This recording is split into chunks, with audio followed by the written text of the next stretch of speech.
Entonces, vamos a nuestra lectura de este pasaje. Nuevamente repito, es Juan, capítulo 1, versículos 10 al 13. Dice así la palabra del Señor. Vamos a leerlo antifonalmente. En el mundo estaba, y el mundo por él fue hecho, pero el mundo no le conoció.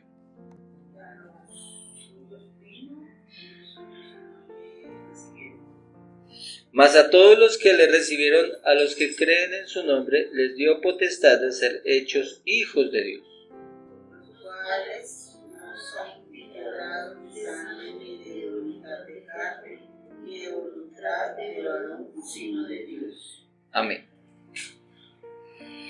Entonces tenemos este pasaje del Evangelio de Juan.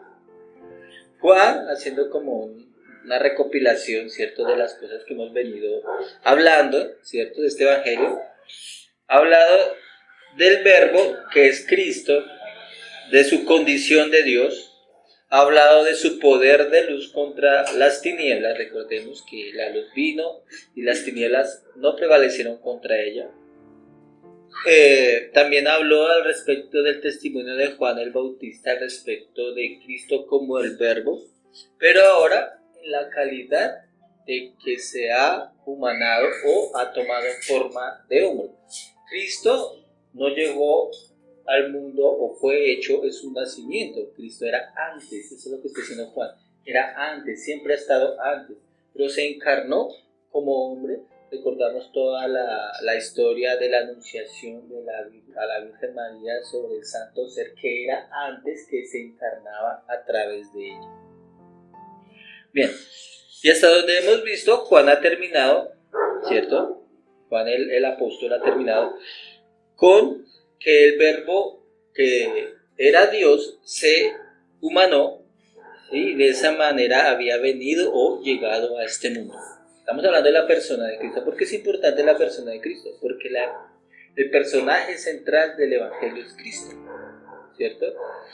Si le quitamos Cristo al Evangelio, no es Evangelio.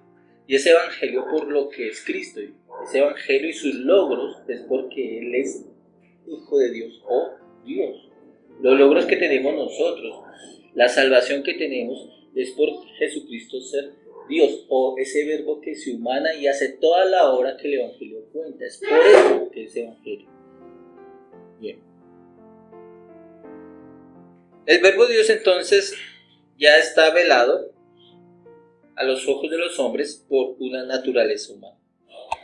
Como un hombre, verdaderamente hombre, pero anunciado y proclamado por Juan el Bautista como el juez, el exaltado y majestuoso, de tal manera que Juan el Bautista, que era, según las mismas palabras del Señor Jesucristo, el mejor hombre nacido de mujer, era indigno de él, que no tenía la dignidad de desatarla, inclusive la correa de sus sandalias, para lavarle los pies.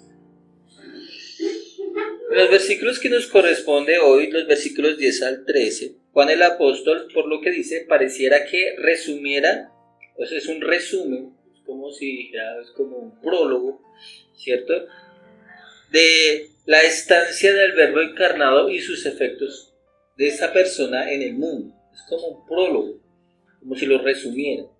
Es decir, diera como una especie de epíteto sobre la vida y obra del Señor Jesús en el mundo y lo que era en ese entonces de Juan, y seguramente lo que ha sido desde la aplicación del Evangelio hasta el día de hoy.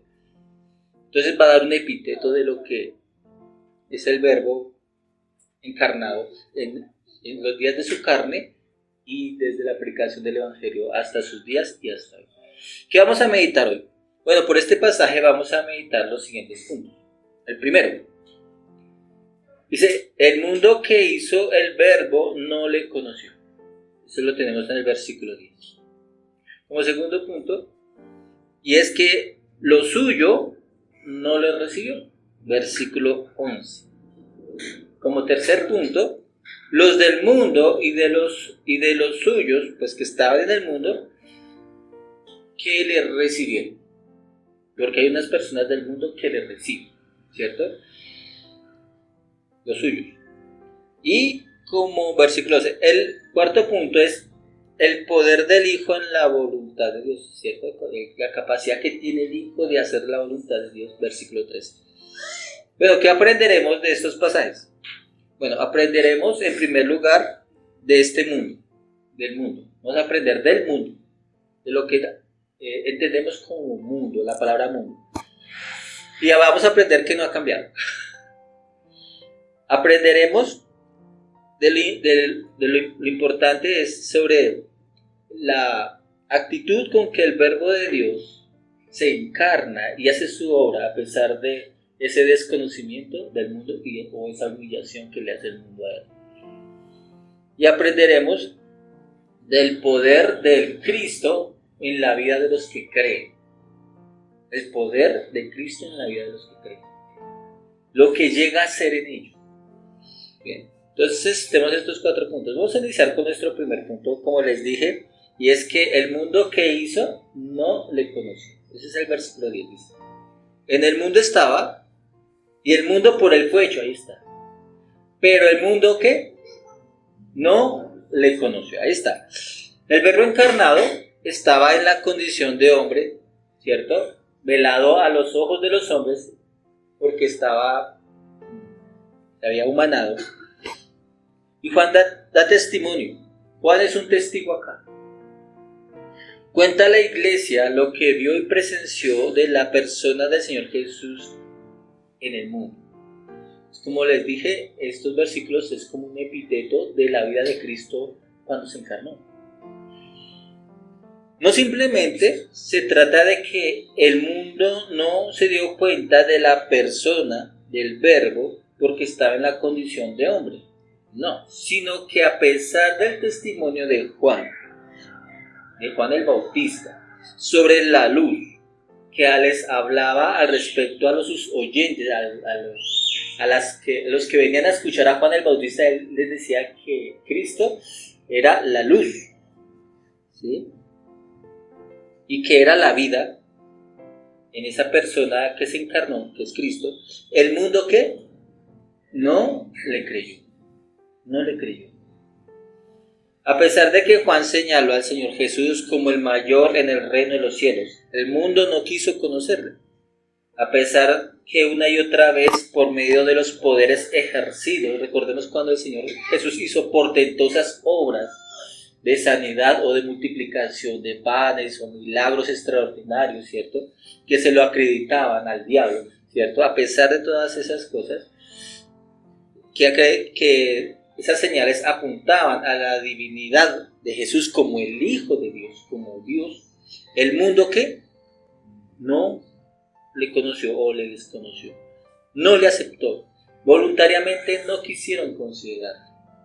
No es por falta de testimonio, no fue por falta de obras, no, sino porque no quisieron.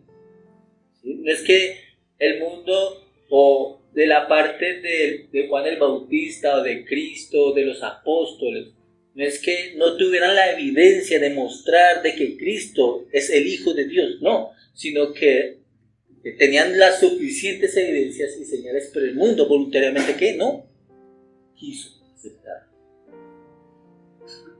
Ahora bien, una particularidad del Evangelio de Juan es el concepto de la palabra mundo que él maneja.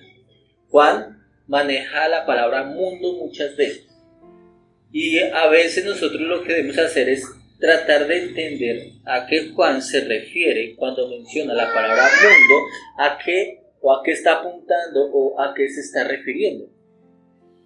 Entonces, Juan usa para referirse a diferentes cosas según el contexto, según su pensamiento, y usa la palabra mundo. Como podemos leer en este versículo 10, la palabra mundo, o en griego la palabra mundo es cosmos, se encuentra 3 veces. 3 veces. Con respecto a que el verbo, Dios encarnado leemos, usa la palabra mundo, En el mundo está, ¿cierto? Esa es la primera referencia. En el mundo está. Algunos dicen que con mundo aquí se refiere a la generación, tiempo y lugar específico en la historia de este planeta, de este mundo, ¿cierto? Es decir, es un punto de vista histórico. Ese es el primero, la primera palabra o el entendimiento que da Juan de mundo. En referencia con, ahí en el versículo 10, y el mundo por él fue hecho, ¿cierto? Ahí dice la palabra mundo. Con mundo se refiere a la creación, a nuestro mundo. Antes era un lugar de tiempo específico en el mundo. Aquí con mundo se refiere a la creación. A la mencionada en Génesis capítulo 1, la creación terrenal como tal la conocemos. Y con referencia a, pero el mundo no le conoció, sino tan que el mundo hace personificación de algo que le llama mundo, que no quiere conocer. Y está en contraste con los que le recibieron, ¿sí notan? Recibieron y no le recibieron, y a eso se refiere el mundo, ¿sí?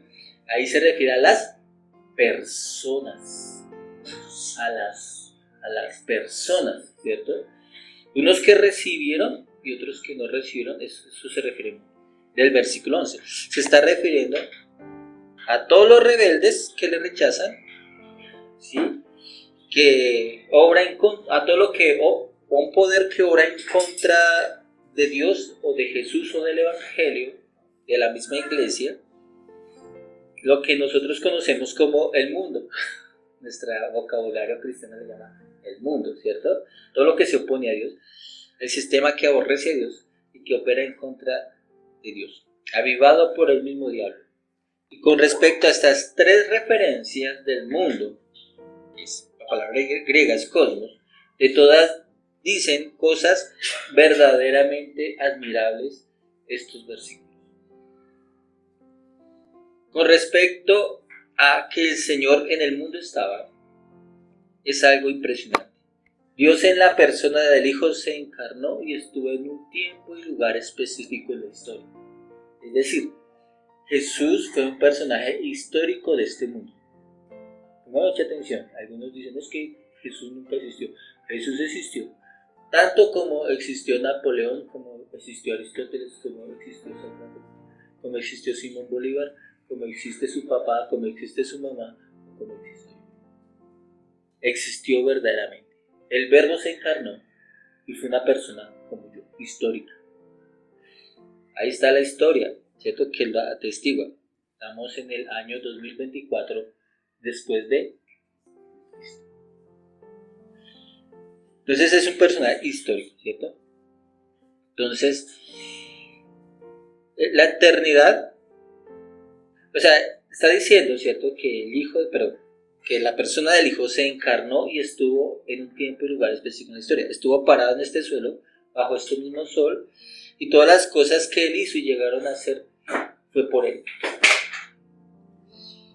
La eternidad de Dios y la historia de los hombres se cruzaron, y el punto de intercesión es la persona de Cristo. Y es algo interesante porque la teología más que todo reciente, hablando de la trascendencia de Dios, dice que son dos cosas totalmente opuestas. Y claro, son totalmente opuestas. Dios es trascendente, ¿cierto? Es trascendente, no comparte nuestra realidad por espacio ni tiempo. Pero algo maravilloso ocurrió con la persona de Cristo. Nuestro plano humano y el plano divino se cruzaron. Únicamente en la historia, algo cósmico, algo universal. Cósmico es la palabra mundo.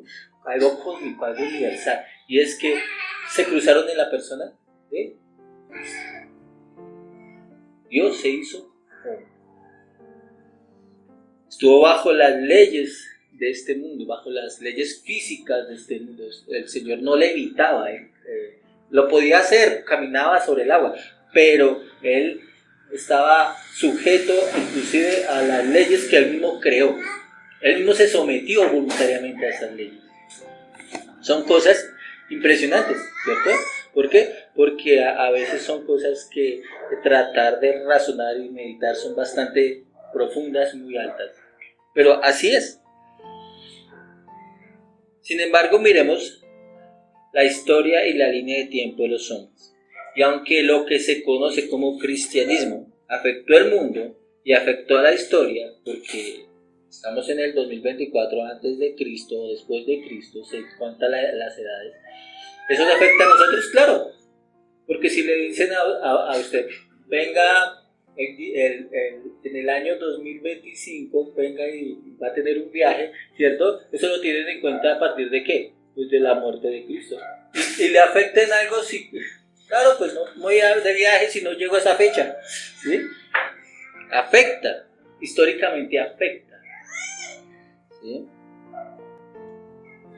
Entonces, podemos decir, y cuando vino el Señor Jesucristo, también afectó la historia. Podemos decir sin temor alguno que ese concepto de mundo, dice el texto, que no le conoció. Pongan mucha atención. El mundo, ese concepto de mundo, esa referencia de mundo no le conoce verdaderamente, aunque llegó a ser por él.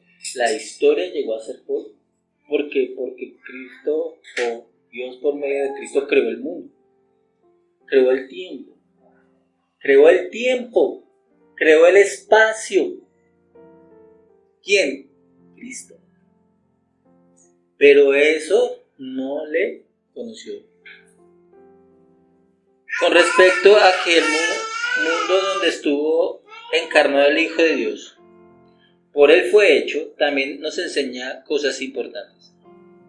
Ese mundo, es decir, la creación, estamos hablando de la otra referencia, la creación, igualmente dice el texto que no le conoció.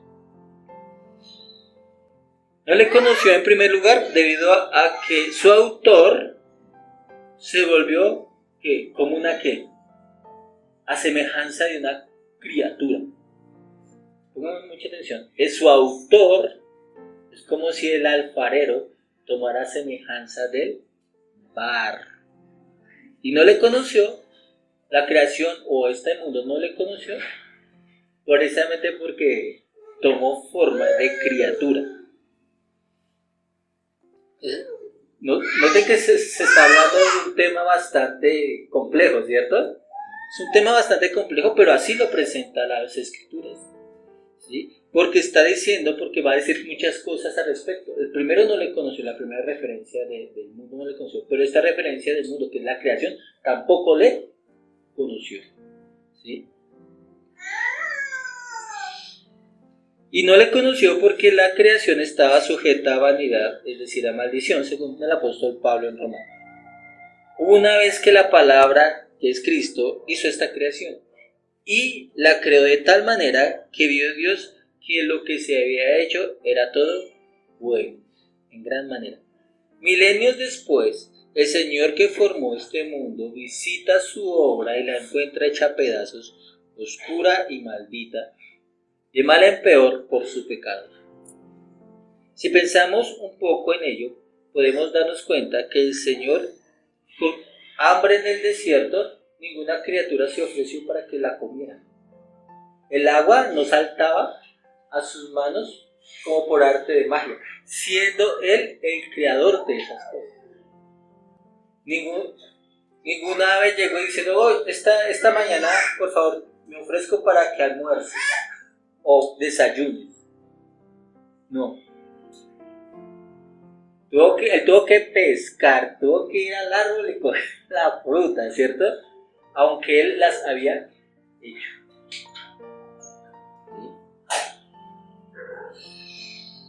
Los peces no saltaban en sus manos, el sol le quemó, la lluvia lo empapó, los insectos lo picaron, la higuera que maldijo no le dio su fruto.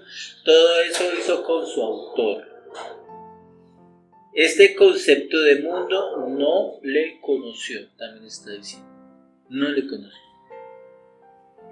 Pero a diferencia de los hombres de la humanidad, ahora esta creación aguarda expectante, dice Pablo, con gemidos, la manifestación gloriosa de los hijos de Dios y su venida. Porque será libre de su vanidad, también de su ceguera. dice el apóstol Pablo. Ese día será su discreto. Ahora bien, ya tenemos nuestros dos referentes a la palabra mundo. Ahora nos queda nuestro tercer referente a la palabra mundo. El que no le conoció también. El que tampoco le conoció. El que es referente al sistema que opera contra todo lo que se refiere a Dios, al Evangelio o a los creyentes. El sistema que hace resistencia, es rebelde, maquina contra la luz de Dios en los hombres. Y obviamente este concepto del mundo le rechazó por obvias razones, porque se opone. ¿Sí? Pero lo más impresionante que podemos decir es que el Verbo de Dios se encarna y está presente con todo y lo que es Él, se presenta y se pone enfrente del mundo de esos tres conceptos, ¿cierto?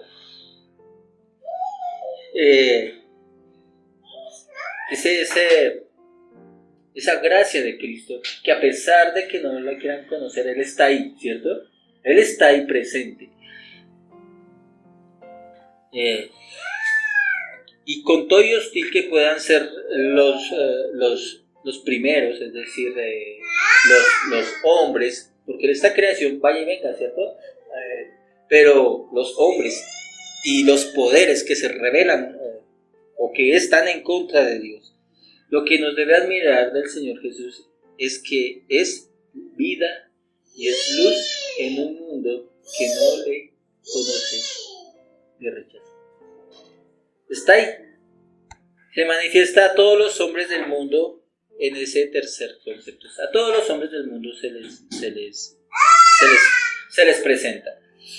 El Señor viene humilde pero decidido. Se manifiesta manso pero valiente a este mundo en el cual todos los hombres estaban sometidos. Todos los hombres. A este sistema, al mundo como tal. O al sistema que opera en contra de Dios. Juan nos está mostrando en este versículo, ¿qué nos está mostrando? La humillación del Verbo al encarnarse o ser un hombre. Porque no solamente se humilla siendo Dios al hacerse hombre en su esencia de Dios. Esa es una autohumillación, porque es algo que Él toma por sí, ¿cierto? Él toma esa humillación. Pero esa es una humillación autoimpuesta. Pero lo que hace el mundo con Él, su desconocimiento y su trato hacia Él, eso también es una humillación hacia Él. Cuando Cristo vino y se presenta a este mundo, no solamente está humillado por hacerse hombre, sino que se humilla en el trato que recibe del mundo hacia Él. Después, nosotros no podemos entender la humillación de Cristo, porque nosotros somos hombres, Él es Dios. Es más, la humillación de Él es más que nuestra humillación. Porque nosotros no recibimos el trato que el mundo o el mismo diablo hizo con Él. Pero Él sí. Inclusive siendo hombre, Él fue humillado más que nosotros los hombres. Y Él cuando muere en un estado de más humillación que mueren todos los hombres. Y su humillación es tal, porque tal es la humillación de Cristo como es su exaltación en su gloria. De la cima con S a la cima con C. ¿Sí? Cima con S es la más alta cumbre de una montaña. La cima con S es lo más profundo que puede llegar a. Eso cima y cima, diferencia entre cima con C y cima con C. Es lo más alto, lo más profundo. Esa es la humillación. Notamos que por hacerse hombre, para salvar a los hombres, de primera, el Hijo de Dios, el Verbo, sufrió una humillación única. Y eso debería conmocionarnos a la Iglesia profundamente.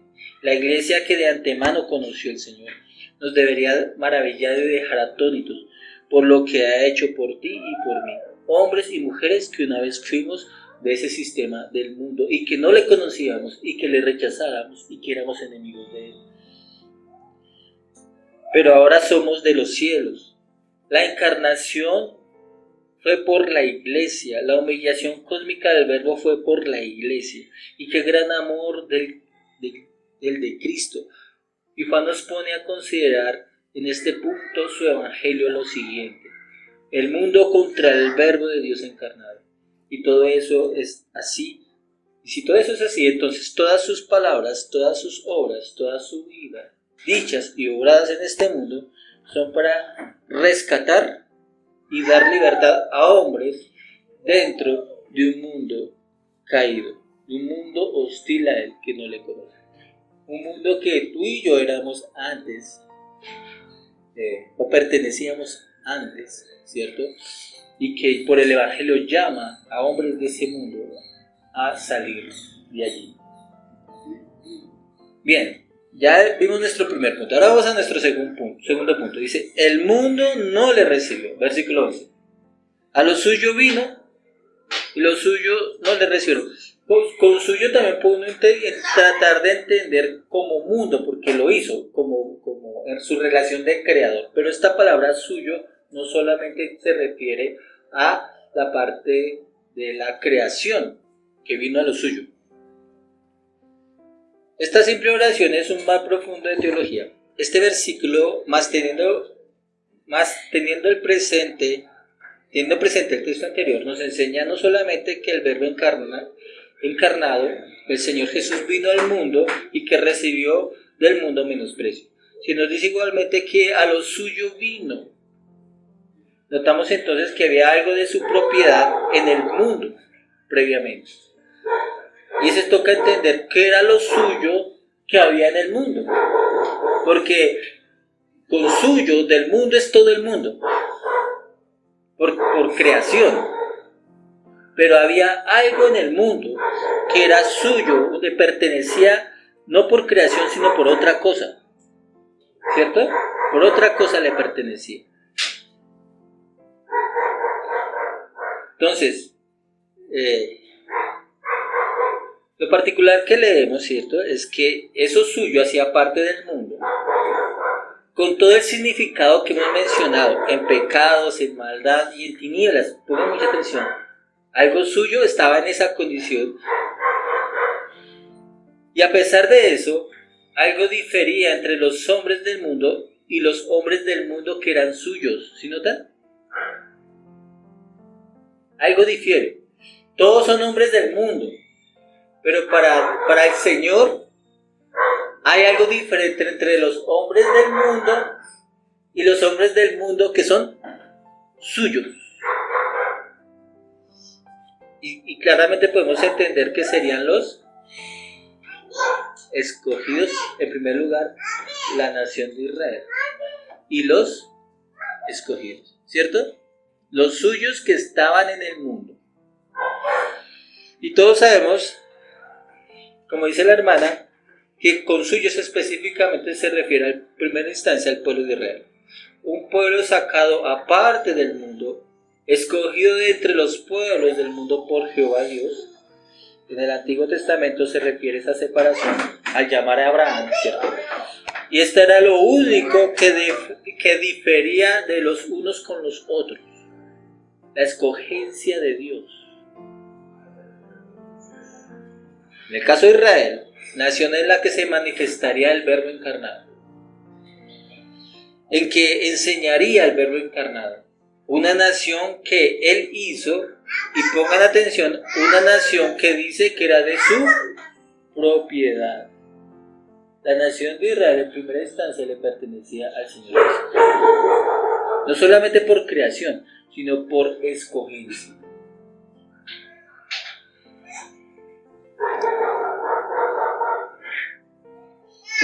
Todas las naciones le pertenecen a Cristo, pero cuando Él vino, la nación especialmente era de Él, sobre todas las demás naciones que le pertenecían también. Sin embargo, a pesar de eso, Juan dice que igualmente que no le recibieron. No le recibieron, poniendo a este pueblo dentro de este mundo. ¿Sí notan? Al no recibirle, automáticamente los pone dentro de la palabra mundo. ¿Cuál? Aquel que está sometido por el pecado, entenebrecido, muerto en sus delitos y pecados. Los pone ahí, Juan de una vez, ahí lo cataloga dentro de esa palabra. No debieron ser, sobre todo los suyos, que en primera instancia debería ser Israel, no debieron ser como las personas del mundo, o como las otras personas del mundo. Sin embargo, se comportaron con el Verbo y se han comportado así tal como hace el mundo, como el mundo lo hace. Voluntariamente no le reciben, porque voluntariamente no le recibieron. Si el Señor Jesucristo se presentó a la nación de Israel diciendo que Él era el Mesías, era el Cristo, ¿cierto? El Cristo de Dios, la nación debería recibirlo, debería aceptarlo, pero no lo hacen. ¿Y por qué? Porque voluntariamente rechazaron a aquel que se presentaba como el Mesías y en el Evangelio de Juan, el Hijo de Dios, que me escuchen los testigos. No. Como Dios, Jesús es Dios. ¿Sí? ¿Por qué? Porque así lo dice la Biblia. ¿Sí? A lo suyo vino y los suyos no le recibieron. Y ojo, con recibirle también se refiere a que no le reciben como calidad de Dios. No es que no le reciban como Cristo, no, que lo reciban como calidad de Dios. ¿Sí?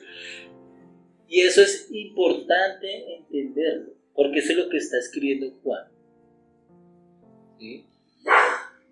Y tal rechazo de Israel lo tenemos registrado en abundantes escritos de los profetas, en los escritos de Pablo y del autor de Hebreos. Pero lo que creo que pensaba Juan al testificar sobre lo suyo del Señor Jesús, la nación de Israel, fue lo que presenció del rechazo voluntario de este pueblo, a pesar de las pruebas irrefutables de que Jesús era el Hijo de Dios encarnado. Juan, el escritor de este evangelio, cuando estaba escribiendo estas palabras, él se acordó de las burlas del pueblo, del menosprecio de su propia familia inicialmente, se acordaba de las encerronas que le hacían los fariseos, se acordaba de la incredulidad de los que decían ser sus discípulos, de las insidias de los que le traicionaron, y todas estas cosas hicieron estas personas con el Señor Jesús, el dueño de ellos, el autor de sus mismas existencias, y se acordó del grito que pedía que a cambio de él se les diera un homicida. A lo suyo vino y los suyos no le recibieron. El Hijo de Dios, Dios se encarnó en hombre y vino a los suyos, se presentó a los suyos. ¿Y qué hicieron los suyos? No lo recibieron, pero la cuestión es que no lo aceptaron tal como Él es. ¿Y cómo Él es? El Verbo Dios encarnado.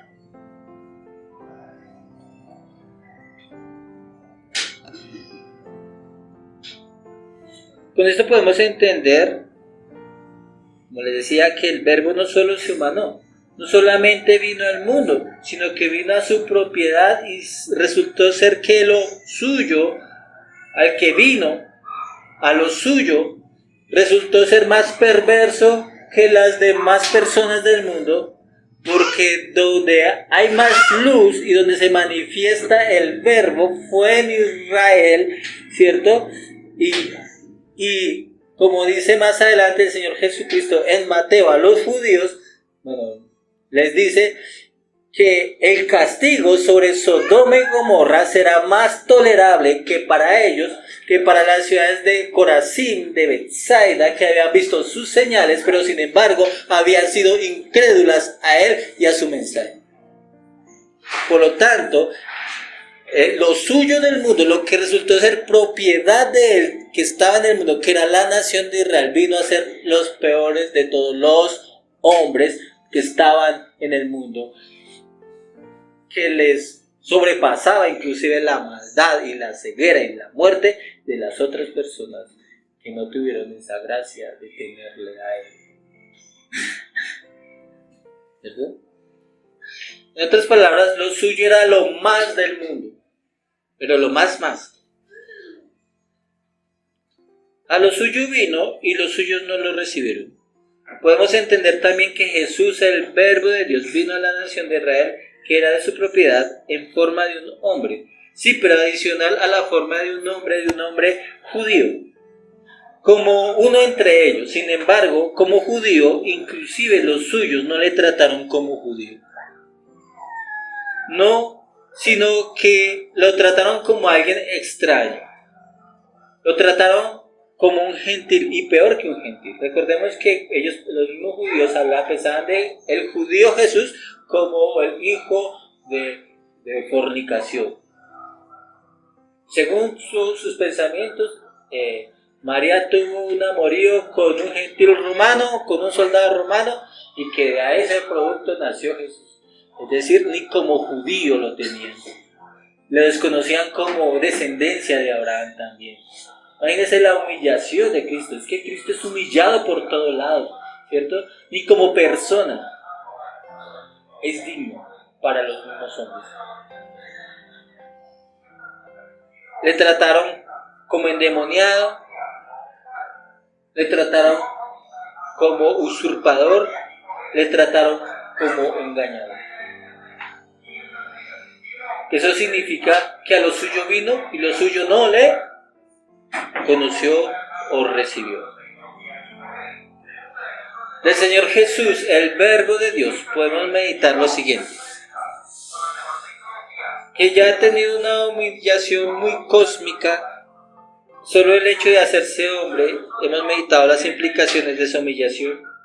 Ahora vemos más humillación, vemos más degradación en humillación. Ahora es humillado por lo que es suyo, y no solo por lo que es suyo, sino por lo que es uno entre ellos.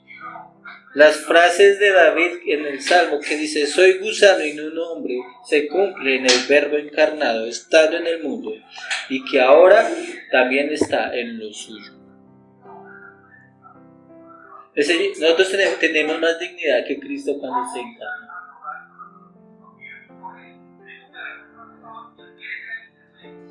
Creería yo que la más cercana y personal humillación para el Verbo encarnado, el Señor Jesús, fue la que recibió de su pueblo.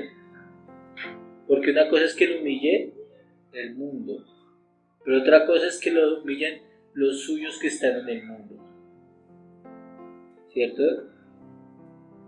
La que recibió inclusive de los mismos discípulos, de los suyos, inclusive de los que decían ser sus amigos, le rechazaron. Sus hermanos, la descendencia de Abraham, voluntariamente se obstinan a reconocerle ni siquiera como un hombre justo y bueno hasta el día de hoy. Jesús no es un hombre justo y bueno para los judíos. Vaya digan quién es Jesús, verá lo que dicen de él, niegan inclusive que haya sido sin pecado. ¿Por qué? Porque le tratan de muchas cosas.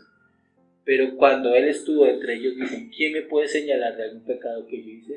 Y no pueden decir absolutamente nada. Solamente por el hecho de humillarlo y degradarlo. Ni siquiera eso le reconocen. Queridos hermanos, estamos ante la humillación del Verbo de Dios, que su degradación, humillación infligida por el mundo, lo llevaría a la muerte más inhumana, más deshonrosa que podía haber. Me imagino a Juan haciendo pausa en su escribir del Evangelio en el versículo 10, pensando en lo que fue testigo con sus propios ojos. Ha acabado de escribir la excelencia, lo sublime, lo grandioso que fue el Señor Jesús antes de su encarnación. Se acuerda de las vivencias del Señor y lo bajo y lo profundo en que fue humillado por el mundo y lo suyo en su encarnación. Desde las alturas eternas de la gloria del Señor, como les decía, hasta los abismos de una profunda degradación humana. Todo eso en las frases: el mundo no le conoció y lo suyo no le recibió. El Verbo eterno de gloria en la persona del Señor Jesucristo. Eso es lo que hicieron. Y Juan pensaba en la encarnación y la vida del Señor en el mundo, entre los suyos, y podía pensar en la iglesia y también en Juan mismo. Y nuestro bendito Señor no ignoraba que esas cosas iban a suceder antes de su encarnación. Él vino a pesar de eso. Y noten, eso es lo maravilloso. Vino a pesar de eso. Y obró a pesar de eso. El Señor Jesús no es un pobrecito aquí. El Señor Jesús aún en su humillación es glorioso. Porque a pesar de ser Dios y saber que iban a actuar el mundo así, los suyos así con Él, a pesar de eso se encarna. Y a pesar de saber eso de antemano, está allí. Está allí en pie frente a todo el mundo. Cuando le decían vejámenes, lo sabían. Cuando le rechazaban y desconocían, cuando le maltrataban, nuestro Señor siguió adelante, dispuesto a recibir del mundo más humillaciones y de los suyos más opresiones y sufrimientos. Más desconocimiento y rechazo en todos los sentidos. ¿Y a razón de qué? ¿O por qué? ¿Por qué lo hace el Señor? Y la frase es por la iglesia, por nosotros, por los discípulos, por Juan, por ti y por mí.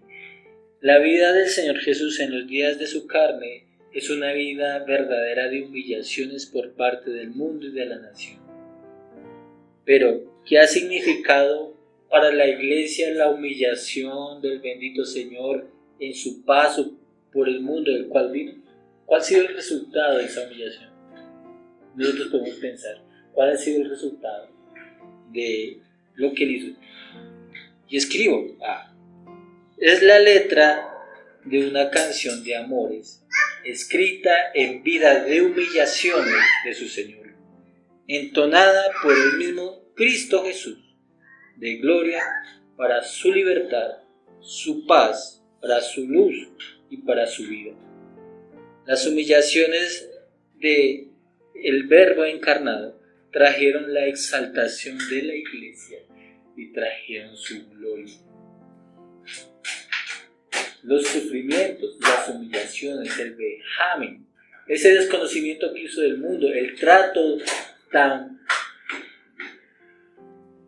terrible que tuvo con el Señor Jesús, ese trato trajo nuestra gloria, lo que somos, nuestra posición con Dios. Dios en Cristo metió la mano lo más bajo y la puso en la más alta, con todo lo que traía. Y eso es lo que hace, dice el Señor. Eso es lo que ha traído la iglesia. Eso nos lleva a nuestro tercer punto. Los del mundo y de los suyos que le recibieron. Dice, versículo 12, mas a todos los que le recibieron, a los que creen en su nombre, les dio potestad de ser hechos hijos de Dios.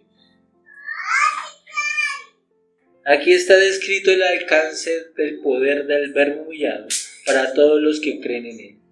Noten, hermanos, lo siguiente. Juan ha nombrado en estos versículos dos tipos de personas. Pero una vez venido el Hijo de Dios encarnado, surge una tercera y única. Es decir, antes de la encarnación había dos tipos de personas. Los suyos que estaban en el mundo y los del mundo. Cuando Él viene, ¿cierto?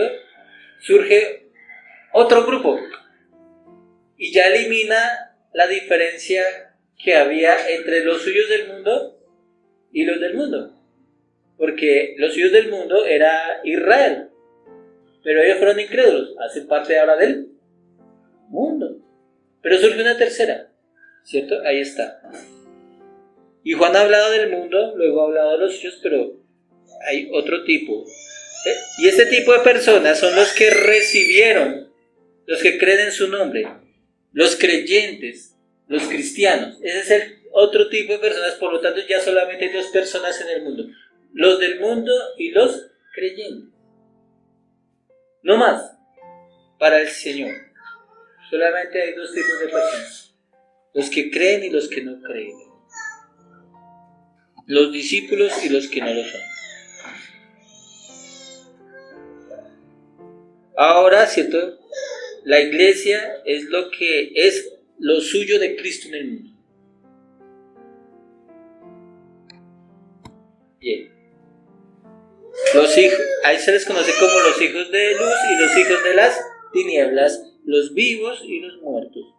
Y sin embargo, hay un puente entre el mundo, las personas del mundo y los suyos, entre la luz y las tinieblas. Hay un puente entre la vida y la muerte, un puente en un sentido dirección, es decir, un puente entre el mundo y los suyos, no dentro de los suyos y el mundo, no, solamente hay un sentido, ¿cierto? El puente es a los que creen en su nombre. Ese es el puente. A los que creen en su nombre, ¿de quiénes? Del mundo. ¿Cierto? A los del mundo que creen en su nombre, ¿cierto? Y noten, hermanos, el puente está puesto. Es pues, si notamos, no está en pasado el verbo creer. Los que creyeron en su nombre, no, dice los que creen, está en presente continuo, ¿cierto? Presente continuo, el verbo significa que está aquí ahorita y mañana estará. Siempre va a estar ese puente hasta cuando haya una determinación diferente del Señor. Pero el puente siempre está entre el mundo y los suyos del mundo, que ahora son los que creen, y ese puente es a los que creen. Hay un puente entre... El mundo debe saber eso. El mundo debe saber que hay un puente entre la luz y las tinieblas, entre la vida y la muerte. Y ese puente va en un sentido. Es solamente, ¿y cuál es? Creer. Creer en Jesús. Creer en Jesús. ¿Cierto?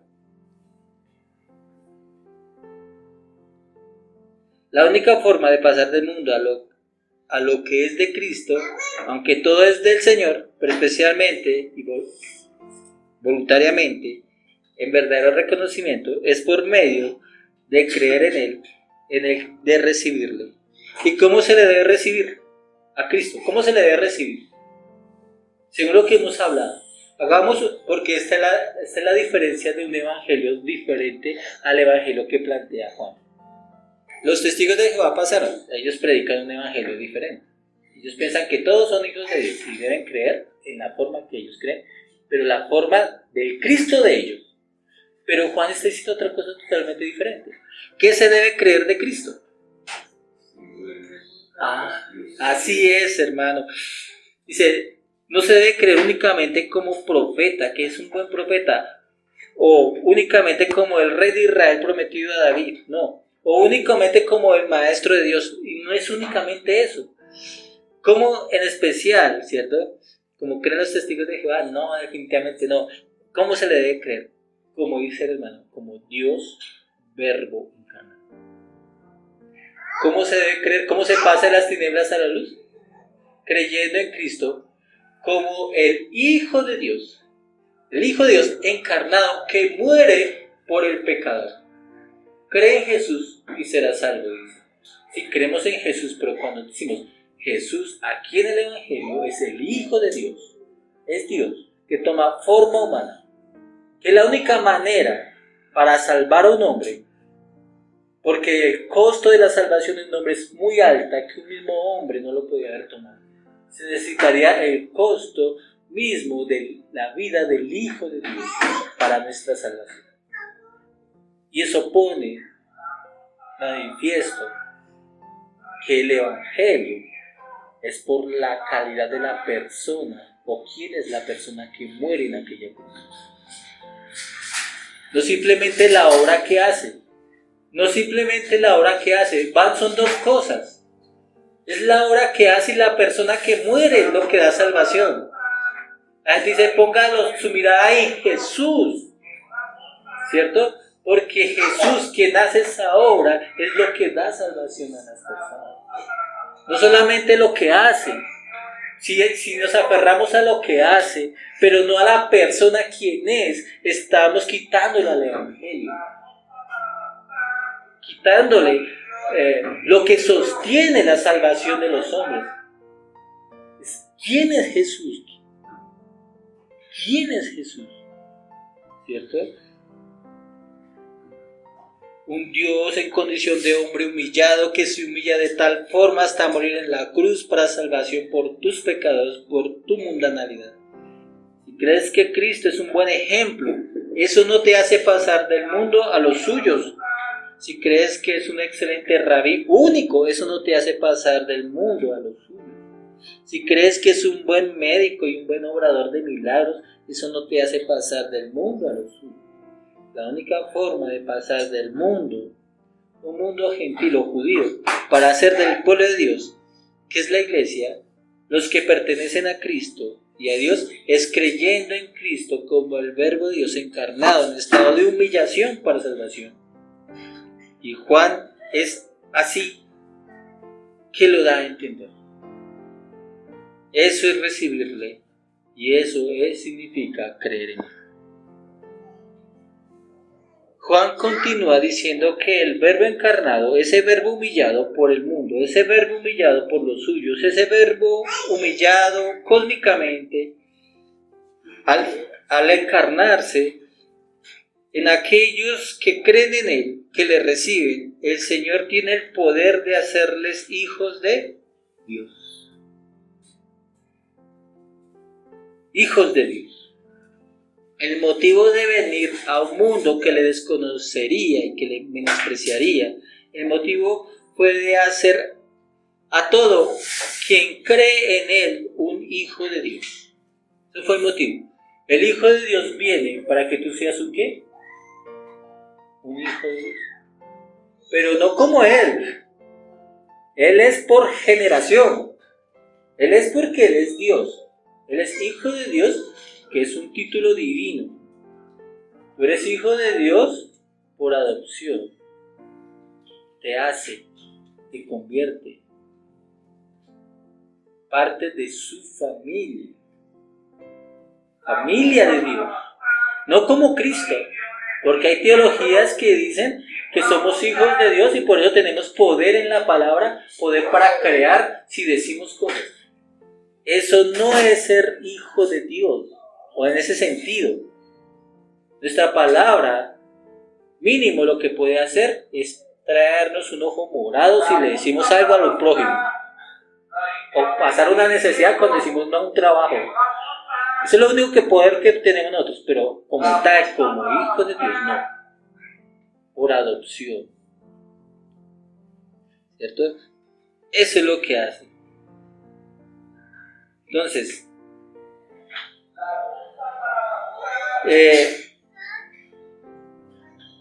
el motivo de la humillación del Hijo de Dios, el motivo de venir al mundo, ¿cierto?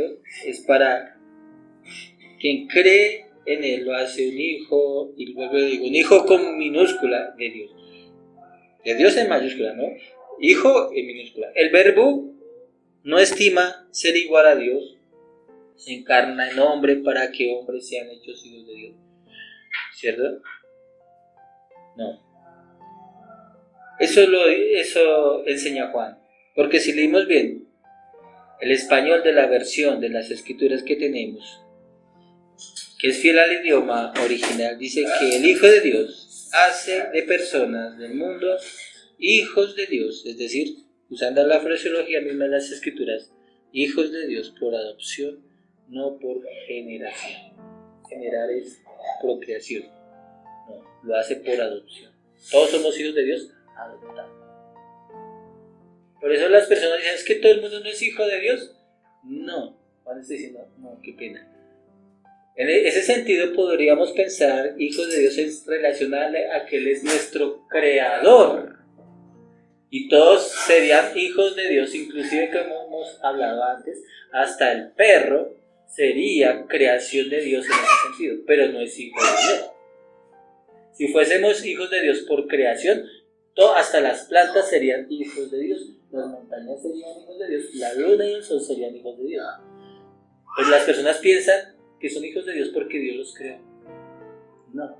Claramente Juan dice que nosotros llegamos a ser parte de la familia de Dios y catalogados como hijos de Dios cuando creemos en la persona de Cristo. No hay otra manera, ¿cierto? Entonces, ahí está. Si recordamos el versículo 3 del capítulo 1, que hablando del verbo eterno de Dios, Juan ha dicho: todas las cosas por él fueron hechas, y sin él nada de lo que ha sido hecho fue hecho. Da dos ideas que quiere que tengamos presente. La primera, que solo el verbo Dios puede hacer hijos de Dios por ser Dios. Ya que si nada ha sido hecho sin él, estaría allí también que pecadores transgresores fueran hechos hijos de Dios. ¿Cómo puede ser hecho un pecador hijo de Dios? Pues cuando Cristo, la palabra creadora, hizo el mundo de la nada, también Dios, por medio de Cristo, a pecadores les puede decir: sean hechos hijos de Dios.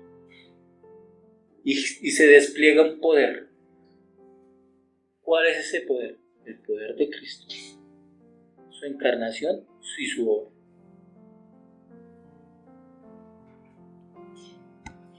Hay una frase que algunos dan un sentido erróneo, y la frase es: les dio potestad de ser. Les dio potestad de ser. Entienden que el Señor Jesús, a los que creen en Él, les dio autoridad o poder para que sean hijos de Dios. Es decir, pareciera que los hombres aquí fuesen el agente activo que obrarán en esa autoridad o poder para que lleguen a ser hijos de Dios. Y eso es en contra de toda la teología bíblica. Ningún hombre puede por sí mismo tener poder para hacerse hijo de Dios, ¿cierto? La confusión es la palabra griega que es traducida como también potestad aquí como autoridad. En nuestra versión es potestad. El problema es que nosotros no sabemos definir la palabra potestad o autoridad en este contexto. Generalmente se entiende erróneamente con poder. ¿Sí? La palabra que se usa. La palabra potestad en este contexto es, para hacerle entendible, es derecho. Derecho. ¿Cierto? Derecho. Que es una traducción legítima de la palabra exousia, que es traducido en griego.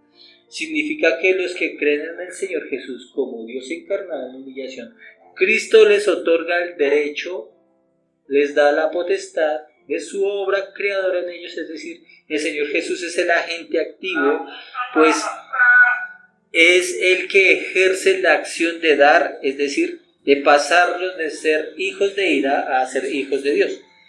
Si de poder se trata, es el que ejerce Cristo en ellos para que sean hechos hijos de Dios, a los que una vez fueron del mundo, y todo ello por la fe o en el creer en Él como Dios encarnado. ¿Me explico? La palabra de potestad significa les dio el derecho. A los que creen en Jesús, Jesús les da el derecho de ser hijos de Dios. Jesús, por Él, por su obra, Él, ¿quién? Cristo.